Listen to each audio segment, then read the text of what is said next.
شروع اللہ کے نام سے جو نہایت مہربان اور بے حد رحم والا ہے۔ اس سورت کی پہلی آیت میں انسان اور زمانے کا ذکر ہوا ہے۔ اسی مناسبت سے اس کا ایک نام الانسان اور دوسرا معروف نام الدہر ہے۔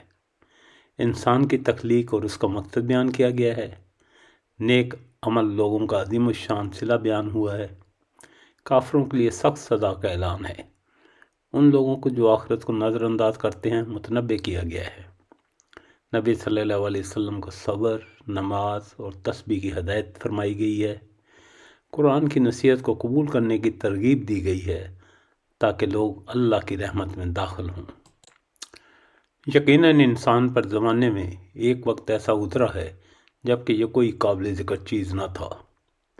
بے شک ہم نے انسان کو ملے جلے نطفے سے امتحان کے لیے پیدا کیا اور اس کو ہم نے سننے اور دیکھنے والا بنایا۔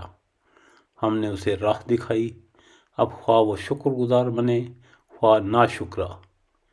یقیناً ہم نے کافروں کے لیے زنجیریں اور طوق اور شعلوں والی آگ تیار کر رکھی ہے۔ بے شک نیک لوگ وہ جام پئیں گے جس کی آمیزش کافور کی ہے۔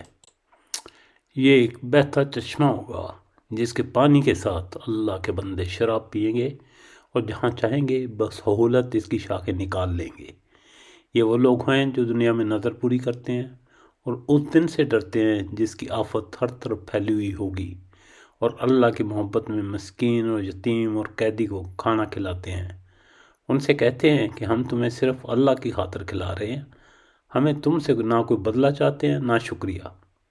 ہمیں تو اپنے رب سے اس دن کے عذاب کا خوف لاحق ہے جو سخت مصیبت کا انتہائی طویل دن ہوگا۔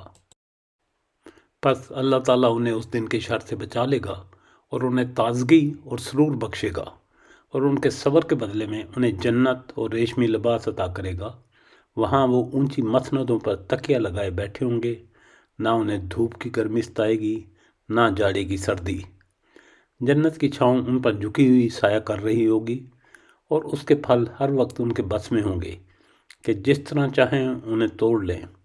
ان کے آگے چاندی کے برتن اور شیشے کے پیالے گردش کرائے جا رہے ہوں گے۔